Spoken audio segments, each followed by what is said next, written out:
Hey guys, welcome back. Today is Friday, December 16th, and I just wanted to kind of fill you guys in on what's been happening over the last few days. It's been a lot.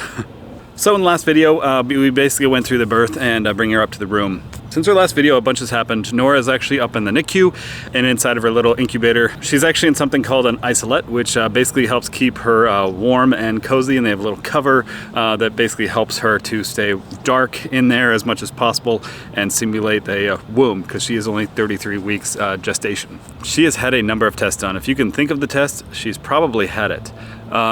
She has had X-rays of her chest, ultrasounds of her head and of her heart. She had an EKG done. She had a head EEG done to measure brain activity. Holy cow, she's getting pricked and prodded about every 12 hours to draw more labs, and it's just been nuts. Overall, the big question I'm sure most of you are asking, how is she doing? She's actually doing very well. She's growing. She only lost 10 grams the first 24 hours and gained back 25 the second 24 hours. So it's gonna go up and down, and that's okay, but overall it's a good thing.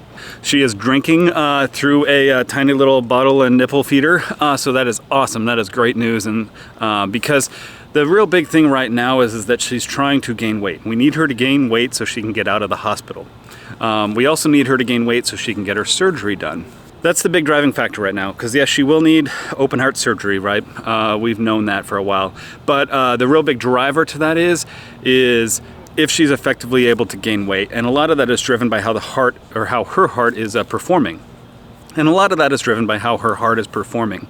If her heart is performing well, she can gain weight appropriately and have the surgery a little bit later. But if her heart is not performing well, she'll have the surgery earlier, and that to help her to gain weight and all of that stuff. So that's honestly where we're at with baby Nora.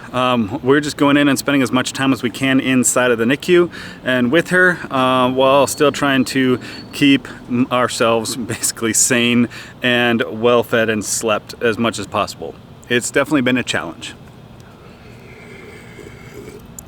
Yeah, McDonald's coffee, because we are at the Ronald McDonald house here in Loma Linda.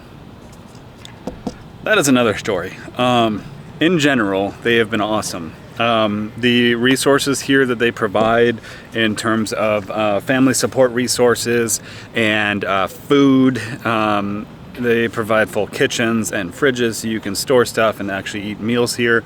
So we don't have to keep paying for meals at the cafeteria or eating out. So that's super awesome. They provide laundry, they do everything. If the kids were here, they have playrooms, they have exterior play facilities. So it's actually really nice. Has been a little stressful. We've had some issues with the staff just being rude, and it's not what we needed right now. We have a lot of stuff going on at home that we really don't want to have to deal with, and that's just the last thing on our list is dealing with, rude people. Thankfully, we've addressed it. The Ronald McDonald House executive director is working on it. That was a fun phone call. But all in all, we're super thankful for them. They have a lot of good facilities, free McDonald's coffee any time of the day or night. The only weird thing is that you can't drink anything in your room except for water. That is where we are at. I know Clarissa would appreciate your prayers and thoughts. She's doing a lot better.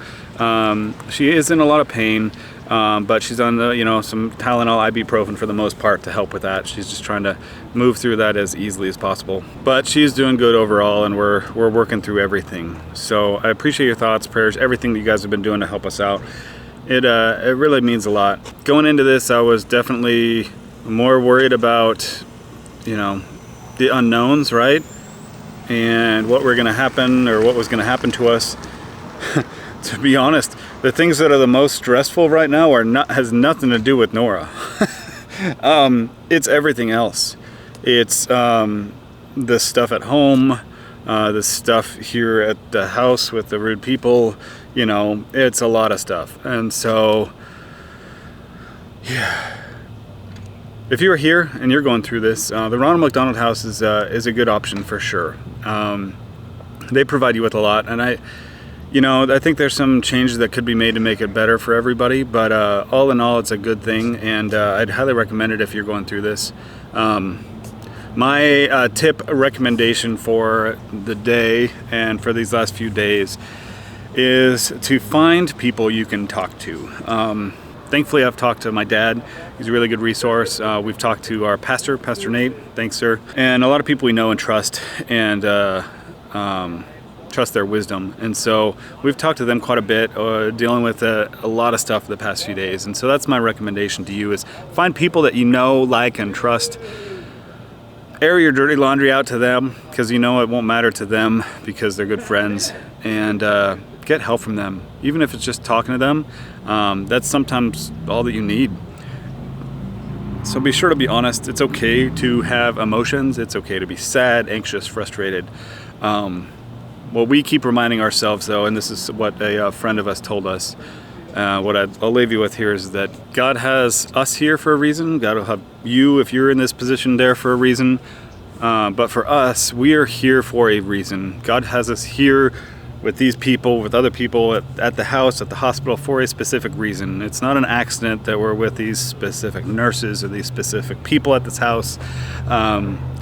There's a reason for all of it, and maybe it's to talk to them. Maybe it's to share the love of Christ with them. You don't know, and you may never know until you get to heaven.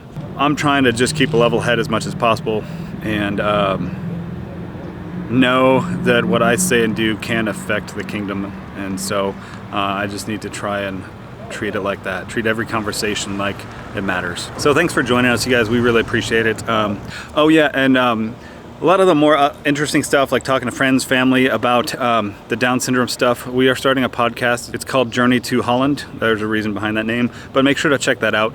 The link will be below in the description if you guys want to listen to that. We're just getting started, so there's only 1 or 2 episodes out, but yeah. Otherwise, thanks a lot, guys, and we'll see you next time.